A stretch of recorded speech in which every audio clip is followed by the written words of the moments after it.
नमस्कार. आज आपण जी काही महाराष्ट्रामध्ये केंद्रप्रमुख या शिक्षण विभागातील एक महत्त्वाची जी काही जागा आहे याची लवकरच जी काही जाहिरात येणार आहे त्या जाहिरातीमधला महत्त्वाचा भाग आजच्या लेक्चरमध्ये आपण काय करणार आहे समजून घेणार आहे. सर्वात महत्त्वाचं की जो केंद्रप्रमुख जी काही पद आहे या पदासाठी जी काही सरळ सेवा एक्झाम असणार आहे या सरळ सेवा एक्झाममध्ये जी काही परीक्षा जी आहे ती घेण्यात येणार आहे. ही परीक्षा लवकरच घेण्यात येईल. त्यामधला जो महत्त्वाचा अभ्यासक्रम आहे त्या अभ्यासक्रमामध्ये जर आपण बघितलं तर साधारणतः त्याचे भाग 1 आणि भाग 2 असे एकंदर 2 भाग आहे. त्या 2 भागमधला महत्त्वाचा जो काही भाग आहे तो आहे शालेय शिक्षणातील संबंधामध्ये काही महत्त्वाच्या घडामोडी यांचा अभ्यास सर्वसाधारण पेपरमध्ये असणार आहे. मग हा जो अभ्यास असणार आहे या अभ्यासक्रमातील जे या केंद्रप्रमुखाची जी काही उपघटक दिले म्हणजे भाग त्याच्यामध्ये एकंदर 2 आहे त्यामध्ये 6 उपघटक जे आहेत ते अभ्यासक्रमाचे करण्यात आलेले आहे. या 6 उपघटकांपैकी 6वा जो काही उपघटक आहे या उपघटकामधील सगळ्यात महत्त्वाचा भाग तो म्हणजे शिक्षण क्षेत्रातील ज्या चालू घडामोडी असणार आहेत या चालू घडामोडी विषय आपण काय करणार आहे अभ्यास जो आहे तो आजचा करणार आहे. क्लिअर. तर सर्वात महत्त्वाचं आज आपण शिक्षण क्षेत्रातील ज्या काही वेगवेगळ्या चालू घडामोडी आहे या चालू घडामोडींचा आपण काय करणार आहे अभ्यास करणार आहे. क्लिअर. तर सर्वात महत्त्वाचं शिक्षण क्षेत्रामध्ये वेगवेगळ्या घडामोडी जे आहेत ते घडत असतात आणि या संदर्भामध्ये पेपरला 100% प्रश्न येण्याची शक्यता आपल्याला नाकारता येणार नाही. यामध्ये एक महत्त्वाची घडामोड जी जूनच्या कालावधीमध्ये जी ती घडली ती अशी घडली की FTII स्क्रीनवर आपण बघत असाल की FTII क्लिअर हे जे की अभिमत विद्यापीठ आहे या अभिमत विद्यापीठाला केंद्र सरकारच्या शालेय शिक्षण विभागाने अभिमत विद्यापीठाचा दर्जा जो आहे तो बहाल करणार. आता सगळ्यात महत्त्वाचं की अभिमत विद्यापीठ म्हणजेच आपण त्याला एक डीम्ड युनिव्हर्सिटी असं देखील म्हणू शकतो. सोबतच यांनी आणखी एका संस्थेला जो आहे हा दर्जा जो आहे तो देण्यात आला. यामध्ये आपण काय करणार आहे तर सगळ्यात महत्त्वाची ही घटना थोडं तपशीलवारपणे आपण समजून घेणार आहे. क्लिअर. मग स्क्रीनवर आपल्याला दिसत आहे की केंद्रीय शिक्षण मंत्रालय पुण्याचं यांनी FTII या FTIचा अर्थ जर आपण बघितला तर film television institute of India यालाच आपण भारतामध्ये मराठीमध्ये जर आपण बघितलं तर भारतीय चित्रपट आणि दूरचित्रवाणी संस्था कळत आहे. या संस्थेसोबतच आणखी एक संस्था जी आहे याला म्हणजेच ती कोलकात्यामधली सत्यजित रे चित्रपट आणि दूरचित्रवाणी संस्थेला अभिमत विद्यापीठाचा दर्जा देण्यात आला. बघा मी कहताय काय की अभिमत विद्यापीठाचा दर्जा जो आहे तो याला काय करण्यात आला देण्यात आला. क्लिअर. तर सगळ्यात महत्त्वाची ही एक सध्याची घडामोड जी आहे ही पेपरच्या अनुषंगाने शिक्षण क्षेत्रामध्ये जर आपण बघितले तर फार महत्त्वाची घडामोड आहे. जर यावरचा एखादा प्रश्न जर आला तर तो प्रश्न कशा स्वरूपाचे विचारतील यावर देखील आपण जे थोडी चर्चा करणार आहे. त्यानंतर त्या अनुषंगाने सविस्तर भाग जो आहे तो आपण समजून घेऊ. क्लिअर. बघा मग ही जी काही केंद्रीय शिक्षण मंत्रालय आहे यांनी 2 एकंदर संस्थेला अभिमत विद्यापीठाचा दर्जा देण्यात जो आहे तो आलेला आहे. तर पेपरला साधारणतः असं देखील येईल एखादा प्रश्न जो आहे तो येण्याची शक्यता की केंद्र सरकारने कुठल्या 2 महत्त्वाच्या जे काही संस्था आहे यांना अभिमत विद्यापीठाचा दर्जा जो आहे तो देण्यात आला. मग यामध्ये आपल्याला लक्षात ठेवावं लागणार आहे की FTII अडिके आणि दुसरं जे आहे ते सत्यजित रे. क्लिअर. तर या 2 संस्थांना जो आहे तो काय करण्यात आला ठीक आहे महत्त्वाचा हा दर्जा देण्यात आला. क्लिअर. मग आता हा दर्जा जेव्हा त्यांना बहाल करण्यात आला तेव्हा एक्झॅक्टली होईल काय तर आपण स्क्रीनवर जे आपण दिसतंय आपण समजून घेऊ. बघा स्क्रीनवर जर आपण बघितलं तर जेव्हा एखाद्या संस्थेला अभिमत विद्यापीठाचा दर्जा जेव्हा बहाल करण्यात येतो तेव्हा ही पदविका देणारी जी काही संस्था आहे आता पदवी त्यानंतर सोबतच संशोधन म्हणजे रिसर्च आणि इतर नाविन्यपूर्ण अभ्यासक्रम. क्लिअर. त्यालाच काही ठिकाणी नवोपक्रम असा देखील जो आहे तो शब्द देण्यात आला. या संदर्भात जे आहे ते अभ्यासक्रम आता काय करणार आहे ठीक आहे जाहीर जे आहे ते करू शकतात. दिसतंय का बघा. क्लिअर. म्हणजे या FTIच्या अनुषंगाने जे काही वेगवेगळे अभ्यासक्रम जे ते राबवत होते पण आता सोबतच त्यांना जे जेव्हा डीम्ड युनिव्हर्सिटीचा दर्जा तेव्हा त्यांना मिळाला, तेव्हा सोबतच आता त्यांनी ग्रॅज्युएशन सोबत रिसर्च आणि अडिके नवोपक्रम जे काही अभ्यासक्रम आहे, म्हणजे शिक्षण क्षेत्रामध्ये जे काही काळानुसार जर आपण जो बदल होत आहे, क्लिअर, या बदलानुसार जर आपण बघितलं तर जे काही नवोपक्रम आहे अडिके हे देखील जे ही संस्था जी आहे ती सुरू करू शकणार आहे, क्लिअर. नेक्स्ट आणखी जे थोडंसं आपण समजून घेऊ. आता बघा काय होतं की सध्या जर आपण बघितलं तर स्पर्धा परीक्षा आहे आणि या स्पर्धा परीक्षेमध्ये जर आपण बघितलं तर दोन याच्यामध्ये संकल्पना आहे. एक तर महत्वाचं आहे FTI, क्लिअर, जे आपल्या इथं पुण्यामध्ये आहे, क्लिअर.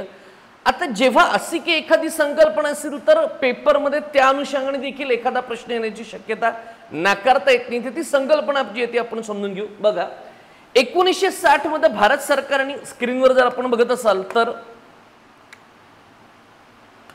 बघा भारत सरकारने काय केलेलं आहे, सगळ्यात महत्त्वाचं की प्रभात स्टुडिओच्या परिसरामध्ये, क्लिअर, म्हणजे आपण त्या संकल्पनेच्या सविस्तर जी आहे ती आपण चर्चा करू. पुण्यामध्ये प्रभात स्टुडिओ नावाच्या परिसरामध्ये ही फिल्म अँड टेलिव्हिजनची जी आहे ऑफ इन्स्टिट्यूट ऑफ इंडिया जी आहे याची त्यांनी काय केली, स्थापना केली, क्लिअर, FTI ची ती स्थापना केली. तर असं जर एखादा प्रश्न जर आपण आला तर तो आपण जे आहे ते काय करतील, अधिकार त्यावर लक्ष द्यायचं आहे की पूर्वी जे आहे ते प्रभात स्टुडिओ जे आहे ते होतं, क्लिअर. त्यानंतर जर आपण बघितलं तर सगळ्यात महत्वाचं की FTI करतं काय, हे फार महत्वाचं आहे, काय आणि करतं काय या अनुषंगाने जर एखादा प्रश्न आला तर त्या प्रश्नामध्येच त्याचं उत्तर जे आहे ते समाविष्ट आहे. म्हणजेच अडिक आहे की सर्वसाधारण फिल्म अँड टेलिव्हिजन, म्हणजे आपण सर्वसाधारण 9वीचं जर पुस्तक बघितलं स्टेट बोर्डचं, त्यामध्ये देखील FTIच्या संदर्भात एक संकल्पना विद्यार्थ्यांना जी देण्यात आली होती. तर मुळातच शासन काय करतंय, वेगवेगळ्या शॉर्ट फिल्म असो, वेगवेगळ्या डॉक्युमेंटरीज असो, ज्या शिक्षण क्षेत्राशी रिलेटेड ज्या त्या होत्या, या सर्वसाधारण लोकांना समजून घेण्यासाठी म्हणून या सगळ्या ज्या आहेत त्या त्यांनी काय केलेलं आहे आणि काय प्रोव्हाइड करण्याचं जे आहे ते काम FTI जे आहे ते पहिलं करत होतं, क्लिअर. मग आता हे देखील आपल्याला समजून घ्यायचं आहे की 1933 मध्ये अडिक आहे कोल्हापूरहून पुण्यामध्ये कळत एक बघा ही संस्था जी आहे ही स्थलांतरित झाली होती. म्हणजे याचं पहिलं जे इन्स्टिट्यूट असेल तर ते जे आहे ते कोल्हापूरमध्ये जे आहे ते असावं. नेक्स्ट याच्यातली सध्याची आपण अपडेटेड इन्फॉर्मेशन जर असं घेतलं की सध्या 2025-2024 मध्ये स्क्रीनवर दिसतंय का बघा, 2024 मध्ये तत्कालीन जे काही माहिती आणि प्रसारण मंत्री होते प्रकाश जावडेकर, हे प्रकाश जावडेकर जे अर्थात महाराष्ट्राचे होते तेव्हा ते माहिती व प्रसारण मंत्री होते, यांनी FTI ला सेंटर ऑफ एक्सलन्सचा दर्जा देण्यात आलेला आहे. बघा ठीक आहे, म्हणजे एक जी काही कन्सेप्ट आहे ती मुळात सध्या काय आहे, क्लिअर, मुळात त्या कन्सेप्ट काय आहे, त्यानंतर सध्या लेटेस्ट काही अपडेट म्हणजे प्रिव्हियस अपडेट जे आपण असं म्हणू शकू त्या अनुषंगाने काही आहे का ते देखील आपण समजून घेऊ. तर सेंटर ऑफ एक्सलन्स इथं दिसतंय का बघा, याचा दर्जा देण्याची जी आहे त्यांनी घोषणा केली आहे. म्हणजे त्या संकल्पनेवर आपण काय केलं, एक सविस्तर जी आहे ती इथं आपण चर्चा केली. आपण जे थोडं समोर जाऊ तर ही एक महत्वाची घटना जी आहे ती या दरम्यान घडली. ही झाली महत्वाची संकल्पना. पहिला एकंदर जो काही त्याला काय म्हणतील करंट अफेअर मधला जो एक महत्वाची घटक होती ती, क्लिअर. यानंतर यातला दुसरी एक महत्वाची घटना जी आहे ती जूनच्या कालावधीमध्ये जी आहे ती घडली, ती आपण अभ्यास करणार आहे. स्क्रीनवर दिसत आहे महाराष्ट्र राज्य शैक्षणिक संशोधन परिषद महासार्क दिसतंय का बघा. फार महत्वाचा एक शब्द जो आहे ठीक आहे, याला महासार्क असं जे आहे ते आपण असं म्हणू. आता याच्यावर जर एखादा प्रश्न जर त्यांनी विचारला तर आपल्याला तो देखील जे आहे तो लक्षात ठेवा लागणार आहे. स्क्रीनवर दिसतंय का बघा की हे जे काही महासार्क आहे किंवा त्या अनुषंगाने इथं आपल्याला दिसतंय महाराष्ट्र राज्य शैक्षणिक संशोधन व प्रशिक्षण परिषद, याला विद्या प्राधिकरण पुणे असं देखील म्हणतात. तर त्याचा लोगो जो आहे तो आपण इथं ठेवलेला आहे. या लोगोवर जर आपण बघितलं तर असं विचारण्याची शक्यता नाकारता येत नाही, क्लिअर, की या लोगोचं कळत एक बघा अडिक आहे, त्याच्यावर जे स्लोगन आहे ते काय आहे, ज्ञानसेवा तू साफल्यम अडिक आहे, असं एखादं जे आहे ते काय त्याला काय म्हणतील लोगो देखील विचारण्याची शक्यता किंवा त्यांचं जे घोषवाक्य आहे ते देखील विचारण्याची शक्यता नाकारता येत नाही, क्लिअर. तर ते देखील काय करू आपण जे ते लक्षात ठेवू, क्लिअर. तर महासार्क एक्झॅक्टली कन्सेप्ट काय स्क्रीनवर दिसतंय का बघा. यस, तर काय झालंय की सगळ्यात महत्त्वाचं काय करतंय की जे काही शालेय शिक्षण विभाग आहे किंवा जो शिक्षण विभाग आहे या शिक्षण विभागामध्ये उच्च आणि तंत्र शिक्षण जी की आहे यामध्ये सगळ्यात महत्त्वाचं धोरण निर्मितीसाठी बघा की ज्या पद्धतीनं उच्च आणि तंत्र शिक्षण विभाग आहे यामध्ये जे वेगवेगळे धोरण जे काही तयार करणारी एक महत्त्वाची जी काही संस्था आहे ही संस्था ठीक आहे याला स्वतंत्र सल्लागार संस्था दिसतंय का बघा की राज्यातील उच्च तंत्र शिक्षणातील धोरण निर्मितीसाठी ठीक आहे एक स्वतंत्र सल्लागार जे आहे ती एक संस्था जी आहे ही संस्था म्हणून ठीक आहे जर आपण बघितलं तर ही महासार्क असणार आहे कळतंय बघा एक मेन ॲडवायझरी जी काही बॉडी आहे ठीक आहे ती असणार आहे मग आता या अनुषंगाने ही जर कन्सेप्ट असेल तर एक्झॅक्टली महासार्कच्या अनुषंगाने थोडं ऑब्जेक्टिव्हली जे आहे ठीक आहे ती आपण माहिती घेण्याचा प्रयत्न करू बघा महासार्कचं जे मुख्यालय आहे हे मुख्यालय मुंबईमधील महाराष्ट्र राज्य उच्च शिक्षण विकास आयोगाच्या क्लिअर मुख्य कार्यालयामध्ये जे हे कार्यालय असेल क्लिअर म्हणजे सगळ्यात महत्त्वाचं महासार्कचं जे ऑफिस आहे हे ऑफिस मुंबईमध्ये आहे क्लिअर पण मुंबईमध्ये या ऑफिसमध्ये आणखी एक रचना जी आहे ती करण्यात आली ती म्हणजे काय तर मुंबईमध्ये ऑलरेडी महाराष्ट्र राज्य उच्च शिक्षण विकास आयोगाचं स्वतंत्र याला MAHED असं म्हणतात दिसतंय का बघा MAMEAHD क्लिअर तर याचं जे एक मुख्य ऑफिस आहे या ऑफिसमध्येच ठीक आहे महासार्कची जी आहे ती काय करण्यात आली आहे ऑफिसची जी आहे ती रचना करण्यात आली क्लिअर नेक्स्ट मग आता हे देखील महत्त्वाचं आहे की ऑफिस आहे मग या महासार्कची जी की कामकाजाची जी की जबाबदारी आहे क्लिअर ही जबाबदारी कोणावर निश्चित करण्यात आली मग जर आपण समजून घेतलं तर जे MAHED आहे याचे जे CEO म्हणजेच आपण त्याला मुख्य कार्यकारी अधिकारी म्हणू म्हणजे MHC जे इथं जर आपण बघितलं याचे जे चीफ एक्झिक्युटिव्ह ऑफिसर आहे यांच्यावरच ती जबाबदारी देण्यात आली आहे की हे काय करतील ठीक आहे या महासार्कचं जे आहे ते संपूर्ण कामकाज जे आहे ते काय करतील बघतील क्लिअर नेक्स्ट मग आता दुसरं महत्त्वाचं की हा शासन निर्णय जो आहे याला आपण GR असं म्हणतोय हा निर्गमित कधी झाला म्हणजे कधी एकंदर शासनाने जो तो जाहीर केला सर्व अनुषंगाने पेपरच्या दृष्टिकोनातून जो आहे हा भाग आपण समजून घेतोय तर 22 एप्रिल कळतंय बघा 22 एप्रिलला जो आहे 2024 ला जो आहे हा डिसिजन जो आहे तो घेण्यात आला की महासार्क जे आहे ही काय असेल एक संकल्पना जी असेल एक महत्त्वाची संस्था असेल क्लिअर मग जेव्हा शासन एखादी कळतंय बघा शासन एखादा निर्णय जेव्हा जाहीर करतं तेव्हा सगळ्यात महत्त्वाचं काय की कुणाच्या अध्यक्षतेखाली म्हणजे शासन काय करतं कुठलं तरी एखादी संस्था तयार करायची असेल तर तेव्हा त्या अनुषंगाने एक अभ्यास गट जो आहे कृती दल स्थापन करण्यात येतो हा कृती दल जो आहे तो कुणाच्या अध्यक्षतेखाली स्थापन करण्यात येतो त्यांच्या शिफारशीनुसार जर आपण बघितलं तर ठीक आहे कळत एक बघा त्यांच्या शिफारशीनुसार क्लिअर आपण काय केलेलं आहे ही महासार्क कन्सेप्ट घेतली तर स्क्रीनवर जर आपण बघत असाल तर बघा एक ज्येष्ठ तलक्यामतील शास्त्रज्ञ आपण त्यांना असं म्हणू दिसतंय का बघा डॉक्टर रघुनाथ माशेलकर यस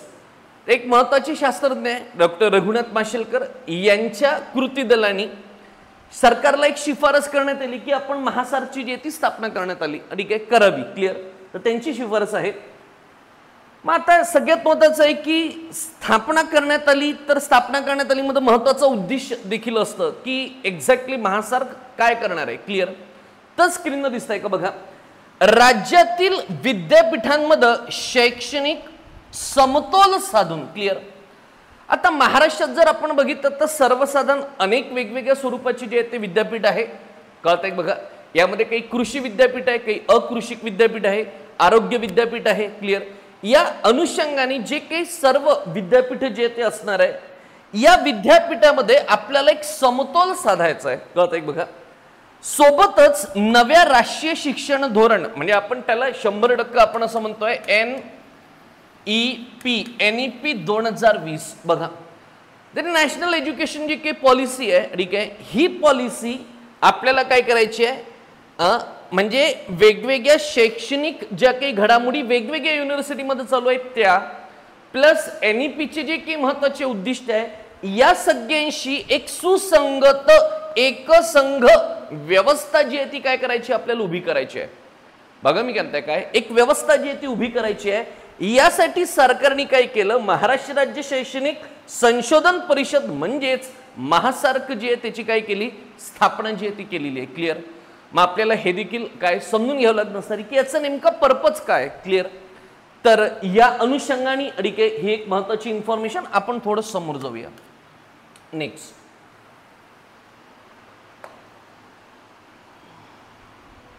दिसतंय का बघा.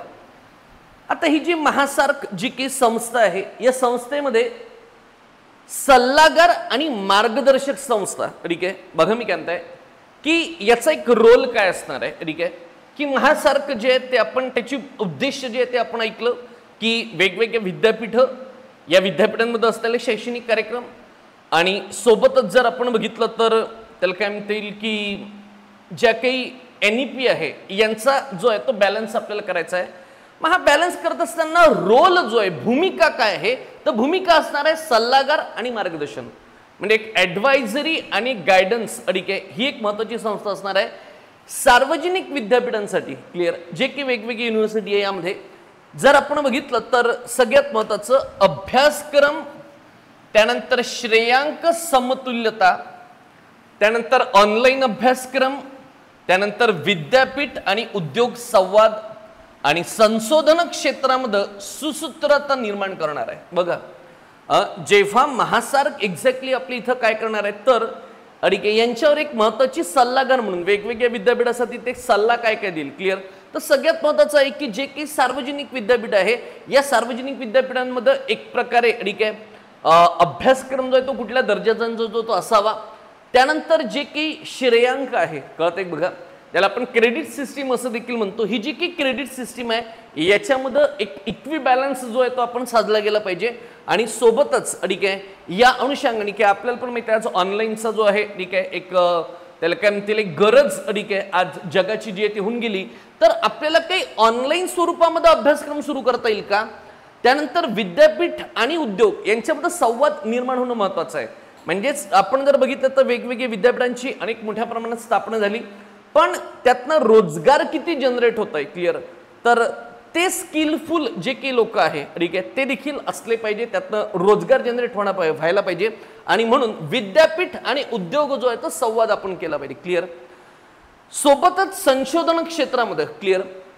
तर काय झालं माहिती आहे का की भारतात जर आपण बघितलं तर संशोधन क्षेत्राला आज मोठ्या प्रमाणामध्ये काय वाव जो आहे तो आपण देतोय, पण पाहिजे इतकं संशोधन जे आहे ते होत नाही. मग सोबतच आपल्याला काय करायचं आहे की संशोधन क्षेत्रामध्ये एक सुसूत्रता जी आहे ती आपल्याला निर्माण करायची आहे. तर या अनुषंगाने सगळ्यात महत्त्वाचं काय की सल्लागार आणि मार्गदर्शन संस्था जी आहे ती महासार्क जी आहे ती असणार आहे. क्लिअर. नेक्स्ट राष्ट्रीय शैक्षणिक धोरण 2020 मधील तरतुदींची राज्यामध्ये प्रभावी अंमलबजावणी करण्याच्या अनुषंगाने मार्गदर्शक सूचना अडिके तयार करण्यासाठी महासार्कची जी आहे ती स्थापना झाली आहे. क्लिअर. आता बघा काय की ऑब्जेक्टिव्ह लेवलला देखील अशाच प्रकारची जे आहे म्हणजे सर्वसाधारण जर आपण बघितलं तर यांचं काय काम असू शकतं, तर त्या अनुषंगाने देखील पेपरमध्ये काय येण्याची अडिके प्रश्न येण्याची शक्यता नाकारता येत नाही. नेक्स्ट बघा की NEP मधल्या ज्या काही तरतुदी आहे क्लिअर, या NEPच्या तरतुदी विद्यापीठांमध्ये कशा पद्धतीने इम्प्लिमेंटेशन केल्या गेल्या पाहिजे. क्लिअर. कळतंय बघा. तर त्या अनुषंगाने सगळ्यात महत्त्वाचं ठीक आहे हे जर आपण बघितलं तर याच्या मार्गदर्शक सूचना ज्या आहे ह्या कोण देणार आहे, महासार्क जे आहे ते देणार आहे. क्लिअर. तर यासाठीच महासार्कची जी आहे ती काय झाली आहे स्थापना जर आपण बघितली तर ती झालेली आहे. क्लिअर. नेक्स्ट मग आता हे सगळं होत असताना याची एक थोडी व्यापक भूमिका जी आहे ती आपण अजून समजून घेऊ. बघा काय झालंय की बहुविषयक अडिके 3 ते 4 पदवी अभ्यासक्रम, सह अभ्यासक्रम आणि ऑनलाईन शिक्षण प्रणालीसाठी एकसंभ अभ्यासक्रम आराखडा जो आहे तो तयार करेल. क्लिअर. चला स्क्रीनवर जर आपण बघितलं तर एक थोडी व्यापक भूमिका अजून आपण समजून घेऊ काय की बहुविषयक 3 ते 4 वर्षाचे पदवी अभ्यासक्रम. क्लिअर. म्हणजे NEP मध्ये जर आपण बघितलं तर जे की नवीन नवीन बदल आहे की एक विद्यार्थी जेव्हा विद्यापीठाच्या वेगवेगळ्या त्याला काय म्हणतील क्षेत्रामध्ये जेव्हा प्रवेश घेतो. क्लिअर. तर हा प्रवेश घेत असताना सगळ्यात महत्त्वाचं आपण बघितलं तर तो पहिल्या वर्षी असेल तर त्याला डिप्लोमा अडिके, त्यांनी ती वर्ष कंटिन्यू 2 वर्ष जर त्यांनी केली तर त्याला सर्टिफिकेट. क्लिअर. आणि 3 वर्ष जर त्यांनी पूर्ण जर ते केलं तर मग त्याला डिग्री अडिके. अशा स्वरूपाची जी काही व्यवस्था आहे तर त्या अनुषंगाने काय करणे अभ्यासक्रम सोबतच सह अभ्यासक्रम. क्लिअर. ठीक आहे. त्यानंतर ऑनलाईन शिक्षण प्रणालीसाठी ठीक आहे एकसंघ अभ्यासक्रम जो आहे याचा जो काही एक आराखडा तयार करायचा आहे, क्लिअर, ठीक आहे. याचा जो काही कृतीबंध आराखडा जो काही तयार करायचा आहे हा सगळ्यात महत्त्वाचा कोण करणार आहे, महासार्क जो आहे तो तयार करणार आहे, क्लिअर, लक्षात एक बघा. यानंतर दुसरं एक महत्त्वाचं काय की आपल्याला देखील माहिती आहे की वेगवेगळ्या विद्यापीठांच्या ज्या काही परीक्षा आहे यांचं जे नियोजन आहे, क्लिअर, हे बरेच वेळा सातत्यानं जर आपण बघितलं तर डिस्टर्ब होताना जे ते आपल्याला दिसतं, ठीक आहे. आणि त्यांनी वेगवेगळ्या विद्यार्थ्यांचं शैक्षणिक नुकसान देखील होत असतं, क्लिअर. जसं उदाहरणार्थ जर आपण बघितलं तर एखाद्या विद्यापीठामध्ये जे आहे काय चालू आहे की एक्झाम चालू आहे उन्हाळी सत्राच्या, त्याच कालखंडामध्ये काहीतरी MPSCच्या किंवा ज्या काही सरळ सेवाच्या वेगवेगळ्या परीक्षांच्या त्यांच्या डेट्स वगैरे ज्या येतात आणि यामध्ये त्यांचे क्लॅशेस होतात, क्लिअर. तर हे होत असताना सगळ्यात महत्त्वाचं काय की या सर्व विद्यापीठांसाठी एक शैक्षणिक वेळापत्रक, ठीक आहे, एज्युकेशनल जे की कॅलेंडर आहे, ठीक आहे, हे तयार करण्याचं काम जे आहे हे कोण करतं तर हे लोक करतात, क्लिअर. नेक्स्ट, त्याच्यानंतर जे की क्रेडिट सिस्टीम आहे, ठीक आहे, राष्ट्रीय श्रेयांक आराखड्यानुसार 4.5 ते 8 या स्तरावर क्रेडिट ट्रान्सफर सुलभ जे आहे हे देखील ते सुलभ करणार आहे. त्यानंतर शैक्षणिक समतुल्यता, श्रेयांक हस्तांतरण, विद्यार्थ्यांची मुक्त हालचाल, अभ्यासक्रम निवड यासाठी देखील एक महत्त्वाची पॉलिसी तयार करण्याचं काम जे ते महासार्क जे ते करणार आहे. त्यानंतर जसं मी आधी पण सांगितलं की विद्यापीठ उद्योग संवाद, त्यानंतर संशोधन संस्कृती, म्हणजे आज आपल्या भारतामध्ये मोठ्या प्रमाणात रिसर्च जर आपण बघितलं तर थोडंसं कमी आहे, क्लिअर. तर रिसर्च क्षेत्रामध्ये आपल्याला काय करायची आहे, मोठ्या प्रमाणामध्ये सुरुवात करायची आहे. तर ही एक संस्कृती चांगली जी आहे ती विभागली जी आहे ती चालना जी आहे ती मिळाली पाहिजे. सोबतच जे की स्वायत्त महाविद्यालय, क्लिअर. आता विद्यापीठांचे आपण बघितलं तर वेगवेगळे आहे की ऑटोनॉमस कॉलेजेस आहे, ऑटोनॉमस युनिव्हर्सिटीज आहे, क्लिअर. तर हे जे की स्वायत्त महाविद्यालय आणि विद्यापीठावरील धोरणात्मक नियंत्रण ठेवण्याचं काम जे आहे हे कोण काय करणार आहे तर महासार्क जे आहे ते हे करणार आहे, क्लिअर. तर या अनुषंगाने आपण ही जी काय दुसरी महत्त्वाची कन्सेप्ट जी आहे काय केली आपण जी आहे ती एकंदर काय केली समजून घेतली, क्लिअर. चाल, त्याच्यानंतर जे आहे ती नेक्स्ट कन्सेप्ट जी आहे ती आपण जी आहे ती समजून घेऊ. बघा, यस, एक महत्त्वाची घडामोड जी जूनच्या कालावधीमध्ये घडली, चालू घडामोडीतली करंट अफेअर मधली एक महत्त्वाची जी आहे ती घडामोड, ती घडामोड अशी आहे की महाराष्ट्र शासनाने काय केलंय, ठीक आहे, sorry, Times Higher Education, clear, यांनी स्वतःची काय केली एक जागतिक ठीक आहे क्रमवारी जी आहे ती जाहीर केली, क्लिअर. आता सर्वसाधारण हा विषय जर आपण बघितला तर कसा असतो माहिती आहे का की वेगवेगळ्या स्वरूपामध्ये वेगवेगळे त्याला काय म्हणतील ज्या काही क्रमवारी आहे किंवा आपण त्याला साधा सरळ सोपा शब्द असं घेऊ की इंडेक्स, क्लिअर, निर्देशांक, क्लिअर. हे निर्देशांक हे जे इंडेक्स आहे हे वेगवेगळ्या स्वायत्त संस्था, वेगवेगळ्या आंतरराष्ट्रीय संस्था, ठीक आहे, वेगवेगळ्या राज्यस्तरावरच्या संस्था हे इंडेक्स महत्त्वाचे काय करतं जाहीर करतं, क्लिअर. या इंडेक्समध्ये एक महत्त्वाची जी आहे किंवा त्याला सध्या आपण नाव देऊ की जागतिक क्रमवारीमध्ये आपण बघितलं तर एक महत्त्वाचं की टाइम्स, ठीक आहे, बघा, टाइम्स हायर एज्युकेशन, क्लिअर, हे एक महत्त्वाची आहे, ठीक आहे, महत्त्वाची शिक्षण क्षेत्रामध्ये काम करणारी जी आहे, संशोधन करणारी जी आहे एक महत्त्वाची संस्था आहे. या संस्थेने सगळ्यात महत्त्वाचं मित्रांनो काय केलं तर एक त्याला काय म्हणतील एक जाहीर ठीक आहे क्रमवारी जी आहे ती जाहीर केली आणि त्या अनुषंगाने करंट अफेअर जर आपण बघितलं तर आपली इथं जे आहे ते आहे, बघा, सगळ्यात महत्त्वाचं की टाइम्स हायर एज्युकेशन या शिक्षण क्षेत्रातील संस्था यांनी जागतिक स्तरावर, जसं मी आधी पण सांगितलं की आंतरराष्ट्रीय स्तरावर, जागतिक स्तरावर ज्या काही वेगवेगळ्या उच्च शिक्षण संस्था आहे. आता या उच्च शिक्षण संस्था जर आपण बघितलं तर वेगवेगळे विद्यापीठ असू शकतात, वेगवेगळ्या स्वतंत्र ज्या काही मोठे मोठे विद्यापीठ आहेत ते देखील याच्यामध्ये असू शकतात. तर सगळ्यात महत्त्वाचं काय की जागतिक स्तरावर उच्च शिक्षण संस्थांची क्रमवारी जी आहे ती त्यांनी काय करतं जाहीर करण्याचं काम जे आहे ते करतं, क्लिअर. मग या अनुषंगाने काही लेटेस्ट महत्त्वाची जी काही माहिती आहे ती आपण समजून घेऊ. बघा, ही जेव्हा क्रमवारी जेव्हा जाहीर केले जातात तर डेफिनेटली जे काही जगातले वेगवेगळे युनिव्हर्सिटीज आहे या युनिव्हर्सिटीनी कशा स्वरूपाची कामगिरी केली, बघा मी म्हणताय काय की या युनिव्हर्सिटीने कशा स्वरूपाची एकंदर कामगिरी केली, ही कामगिरी तपासण्याचं काम जर कोण करत असेल तर ठीक आहे हे जे हे विद्यापीठ करतात. क्लिअर. किंवा हे जे ठीक आहे द हायर एज्युकेशन जे ठीक आहे ही करतं. मग जेव्हा आता ठीक आहे हे करतं तर खरी, पण हे करत असताना सगळ्यात महत्त्वाचं की कुठल्या स्वरूपाची त्याच्यामध्ये काही फॅक्टर आहे का, कारण की कुठलाही इंडेक्स जो आहे कुठलाही निर्देशांक जेव्हा जाहीर होतो तेव्हा त्याच्यावर काही इंडेक्स असतात. क्लिअर. काही त्याचे पॅरामीटर्स असतात. ठीक आहे. तर ते पॅरामीटर्सवर जे ते आपण चर्चा करू. यातला पहिला पॅरामीटर जो आहे तो एज्युकेशन, आणि त्या विद्यापीठामध्ये एकंदर शिक्षण कसं दिलं जातंय ते महत्त्वाचं. दुसरं की तिथं संशोधनासाठी वातावरण कसं आहे, म्हणजे तिथं रिसर्चसाठी जे आहे ते कशा स्वरूपाचं एकंदर वातावरण जे आहे ते तयार झालंय ते. यानंतर सगळ्यात महत्त्वाचं की संशोधन गुणवत्ता, म्हणजे फक्तच वातावरण जे ते असून झालं नाही तर ते एक मोठ्या प्रमाणामध्ये तिथं एक चांगलं क्वांटिटी चांगली क्वालिटीचं जे आहे ते रिसर्च जे आहे ते होत आहे का ते बघितलं तर. यानंतर दुसरं आहे उद्योग. ठीक आहे. यानंतर आंतरराष्ट्रीय दृष्टिकोन यांसारख्या 5 मुख्य क्षेत्रामधील साधारणतः 18 इंडिकेटर.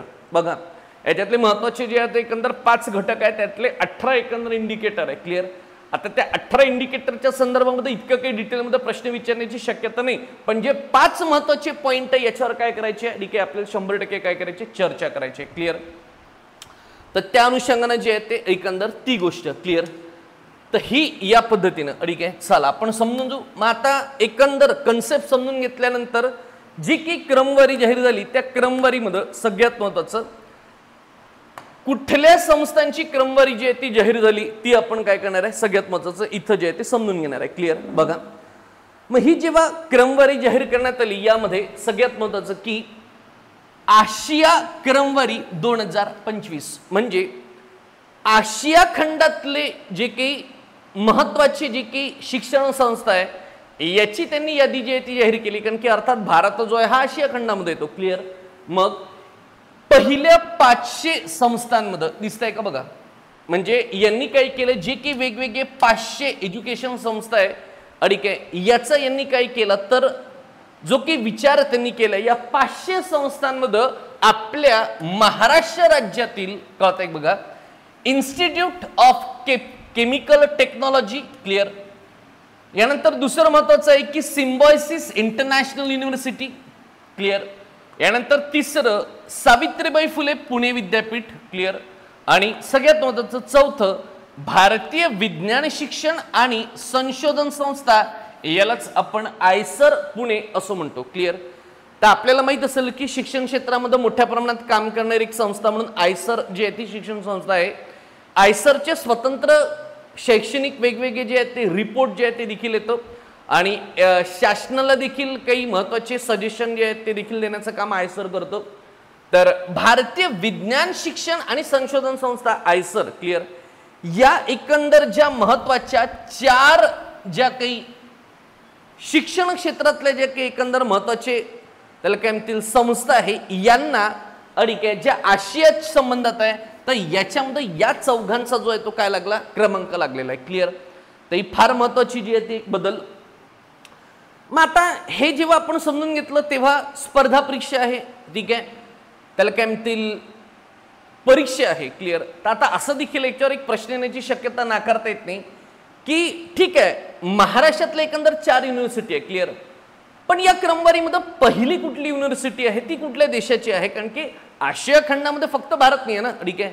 तर वेगवेगळ्या स्वरूपाचे देश आहे. क्लिअर. मग यामध्ये जर आपण बघितलं तर या क्रमवारीमध्ये सिंगुआ विद्यापीठाने अग्रस्थान, म्हणजे चीन मधलं जे की सिंगुआ युनिव्हर्सिटी आहे यांचा पहिला क्रमांक आहे.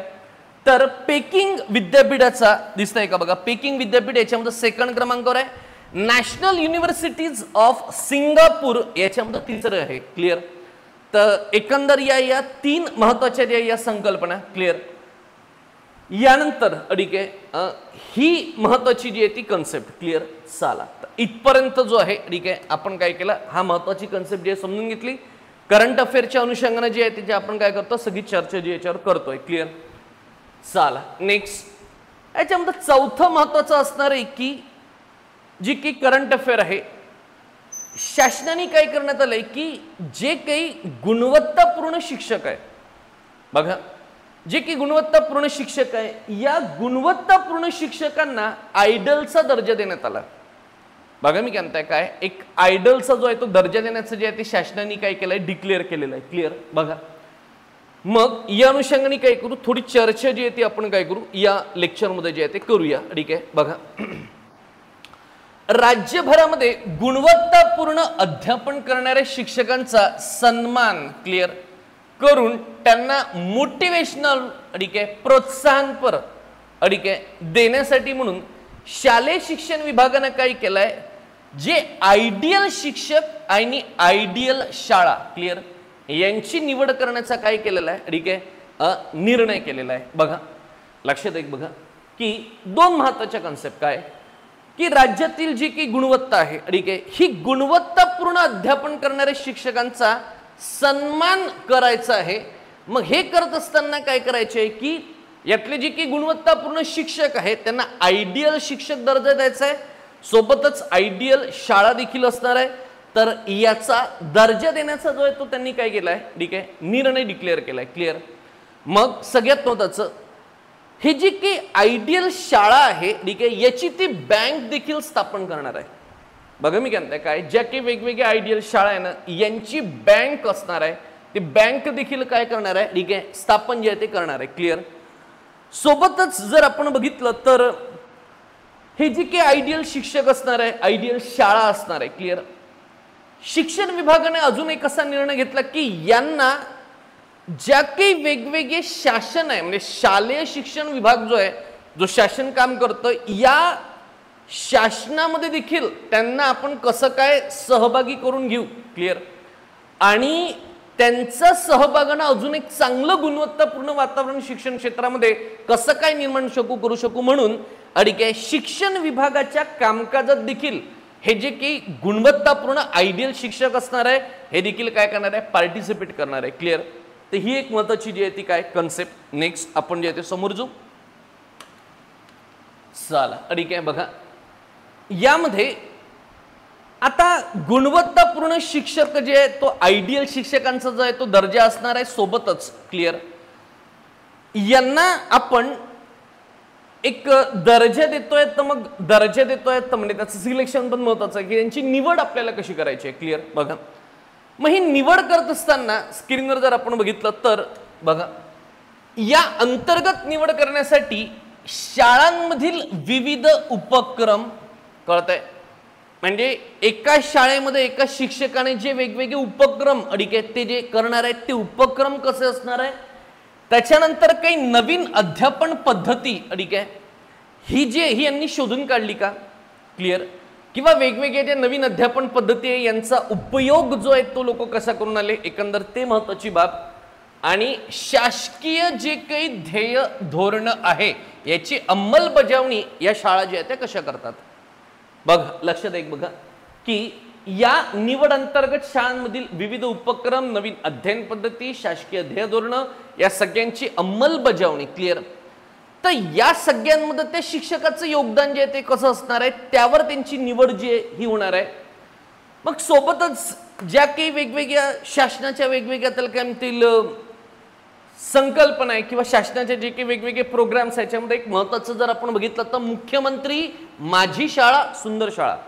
मागे आपल्याला माहिती असेल की जेव्हा महाराष्ट्राचे तत्कालीन जे काही मुख्यमंत्री आहे म्हणजे याच्या आधीचे ठीक आहे आदरणीय श्री एकनाथराव शिंदे ठीक आहे हे जेव्हा सीएम होते त्यांच्या संकल्पनेतून मुख्यमंत्री माझी शाळा सुंदर शाळा या एका महत्त्वाच्या योजनेबद्दल जर आपण बघितलं तर काय होतं काम सुरू होतं. आणि यामध्ये मग यांची जी काही भूमिका ठीक आहे बघा अशा निकषांच्या आधारे आयडियल शिक्षक क्लिअर आणि आयडियल शाळा यांची निवड केली जाणार आहे. क्लिअर. सगळ्यात महत्त्वाची की शिक्षकांची आचार विचाराची पद्धत काय आहे ठीक आहे की ते वेगवेगळ्या ठीक आहे कुठल्या आचार विचारांची आहे. क्लिअर. विद्यार्थ्यांची दैनंदिन उपस्थिती शाळेमध्ये कशी असते, त्यानंतर शिष्यवृत्तीचं वाटप कसं झालंय. क्लिअर. त्यानंतर कला, क्रीडा आणि सांस्कृतिक क्लिअर या सगळ्यांमध्ये त्यांचं पार्टिसिपेशन एकंदर कसं आहे असे वेगवेगळे निकष ठीक आहे याच्यामध्ये जे आहे ते ठरवण्यात आले आहे.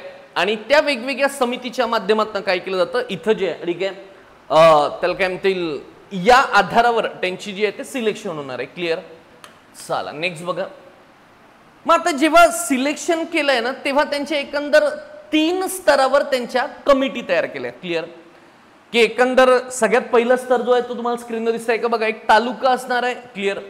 त्याच्यानंतर त्यांचं जिल्ह्याच्या ठिकाणी असणार आहे आणि तिसरं जर आपण बघितलं तर राज्यासाठी असणार आहे. क्लिअर. तर एकंदर सर्वसाधारण या 3 स्तरावर त्यांची असणार आहे नियुक्ती. क्लिअर. ही नियुक्ती होत असताना जर आपण बघितलं, स्क्रीनवर दिसतंय का बघा, यस, ठीक आहे. तालुका स्तरावर जे काही समिती आहे याच्यामध्ये गट शिक्षणाधिकारी, जिल्हा शिक्षण प्रशिक्षण संस्था, आपण त्याला डायट म्हणतो. ठीक आहे. इथं जे असणारे वेगवेगळे अधिव्याख्यात आहे, यासोबतच काही महत्वाचे शिक्षण तज्ञ. क्लिअर. आणि केंद्र प्रमुख, ठीक आहे, काही विस्तार अधिकारी असणार आहे. क्लिअर. तर हे सगळे काय करणार आहे याच्यामध्ये, ठीक आहे, त्या निवड समितीमध्ये जे आहे ते असणार आहे. क्लिअर. नेक्स्ट, जेव्हा ही जिल्हास्तरीय समिती असेल तर डेफिनेटली याच्यामध्ये जिल्हाधिकारी आहे, त्याच्यानंतर जे आहे ते CEO जे हे असणार आहे. क्लिअर. यानंतर जे काही जिल्हा शिक्षण प्रशिक्षण संस्था जी असणार आहे त्याचे प्राचार्य, त्यानंतर काही महत्वाचे शिक्षणाधिकारी असणार आहे, यामध्ये 2 शिक्षण तज्ञ असणार आहे आणि काही ज्येष्ठ अधिव्याख्याता असणार आहे. क्लिअर. यांचा समावेश जर आपण बघितला तर त्याच्यामध्ये काय असणार आहे, अडिके असणार आहे. क्लिअर. जेव्हा राज्यस्तरीय समिती असेल बघा, राज्यस्तरीय समितीमध्ये शिक्षण आयुक्त, राज्य शिक्षण संशोधन प्रशिक्षण परिषदेचे जे महत्वाचे महासारथचे जे संचालक आहे हे, सोबतच 2 शिक्षण तज्ञ आणि प्राथमिक आणि माध्यमिक शिक्षक, ठीक आहे, संचालक, सोबतच सहसंचालक आणि उपसंचालक. क्लिअर. तर अशा सर्व तज्ञ लोकांची जी ती काय असणार आहे, समिती असणार आहे. या समितीच्या अनुषंगाने जर आपण बघितलं तर सगळ्यात महत्त्वाचं दिसतंय का बघा, लक्षात येईल बघा की या पद्धतीने जी ती समिती असणार आहे, या समितीतून गुणवत्तापूर्ण शिक्षकाचं काय केलं जाणार आहे, निवड जी आहे ती केली जाणार आहे. क्लिअर. आय होप दॅट, ठीक आहे, हा सगळा जो आहे हा भाग जो आहे तो तुम्हाला कळला असेल.